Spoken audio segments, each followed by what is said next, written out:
میرے بھائی اور دوستو، اب دیکھیں میں دوسری سنت کی طرف جاتا ہوں. میرے بھائی اور دوستو، سنت ایک راستہ ہے کامیابی زندگی کو کامیاب کرنے کا. ایک مرتبہ حضرت عمر فاروق رضی اللہ تعالیٰ عنہ کا زمانہ دور خلافت کا دور تھا. اس وقت روم میں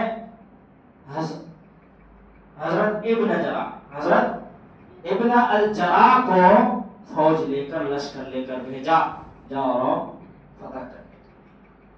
تو گیا، فتح کرنے لگے. 1 سال بیت گیا، دروازہ بند ہو گیا، روم کا قلعہ کا دروازہ بند کر دیا گیا، فتح نہیں ہو رہی ہے. تو امیر لشکر نے حضرت ابن الجراح نے خط میں لکھ کر بھیجا حضرت عمر فاروق رضی اللہ تعالیٰ عنہ کو کہ فتح نہیں ہو رہی ہے. ادھر حضرت عمر فاروق رضی اللہ تعالیٰ عنہ سوچ میں ڈوبے ہوئے تھے کہ کیسے فتح ہوگا.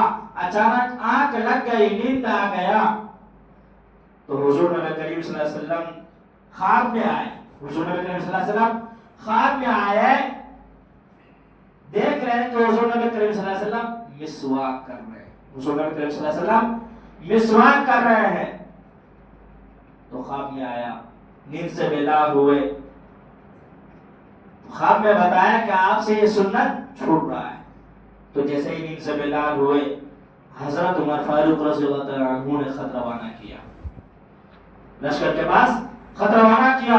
حضرت ابن الجراح رضی اللہ تعالیٰ عنہ کے پاس خط بھیجا کہ سب کو مسواک کرنے کی ترغیب دو، سب کو مسواک کراؤ. جیسے یہ خط آیا، حضرت ابن الجراح نے حکم دیا، حکم نافذ کیا، سب نے مسواک کرنے لگے. سب مسواک کرنے لگے. جب سب مسواک کرنے لگے، ادھر سے سپاہیوں نے قلعہ کے دروازے سے اوپر سے دیکھا سب مسواک کر رہے ہیں. انہوں نے سمجھا کہ یہ شاید اپنے دانت کو تیز کر رہے ہیں، دھار کر رہے ہیں، دانت کو تیز کر رہے ہیں. تو ان میں سے ایک شخص کو بہت زیادہ ڈر ہو گیا کہ اپنے دانت کو تیز کر رہے ہیں، کہیں ہمیں کاٹ کر کھا نہ لیں، کہیں چیر پھاڑ کر کھا نہ لیں، کہیں چیر نہ دے، کہیں پھاڑ نہ دے. تو سارے سپاہیوں کو اعلان کرنے لگا کہ وہاں پر سارے سپاہی ان کے مسواک کر رہے ہیں، یعنی اپنے دانت کو دھاردار تیز بنا رہے ہیں، اپنے دانت کو تیز دھار والا بنا رہے ہیں کہ یہ ہم سب کو چیر پھاڑ کر نہ رکھ دے.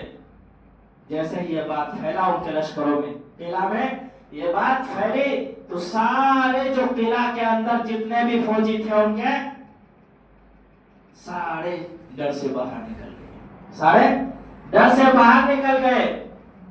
ادھر مسلمان فاتحانہ داخل ہو گئے، شہر میں فاتحانہ داخل ہو گئے. میرے بھائی دوستو، یہ کس کی وجہ سے؟ ایک سنت اور ایک مسواک کی وجہ سے. انہوں نے کیا سمجھا کہ دانت تیز کر رہا ہے چیر پھاڑ کر رکھنے. یہاں کیا چھوٹ رہا تھا؟ سنت چھوٹ رہا تھا.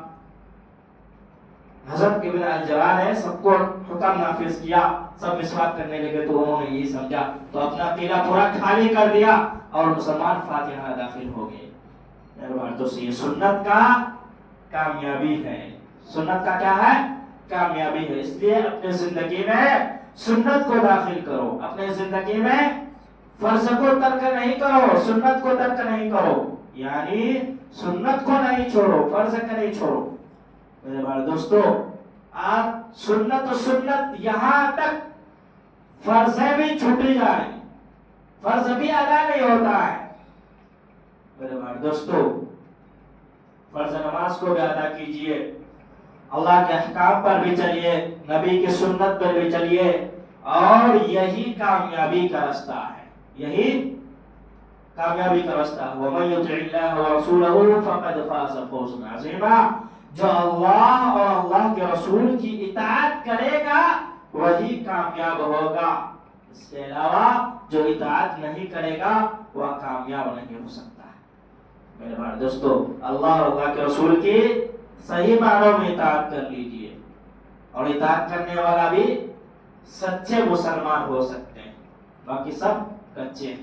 میرے بھائی دوستو، مسلمان آج ہم سب نام کے رہ گئے، کام کا مسلمان نہیں ہے، کام کا بننا ہے، کام کا وہی ہو سکتا ہے، کامیاب وہی ہو سکتا ہے جو صحابہ اور نبی کریم صلی اللہ علیہ وسلم کے طریقوں کو اختیار کر لے، اللہ کے احکام پر چلے، وہی کامیاب مسلمان ہے، وہی کامیاب مسلمان ہے۔ اس لیے اپنی زندگی میں سنت کو داخل کیجئے، نمازیں چھوٹ رہی ہیں، نماز کو ادا کیجئے ٹائم پر، وقت پر۔ آپ کو اللہ تعالیٰ نے یہ نہیں کہا کہ مسجد میں ہی بیٹھ کر رہو، حضور نبی کریم صلی اللہ علیہ وسلم نے یہ نہیں کہا کہ مسجد میں ہی بار دن بیٹھ کر رہو، پوری رات پورے دن مسجد میں ہی گزار دو، میری عبادت میں ہی گزار دو۔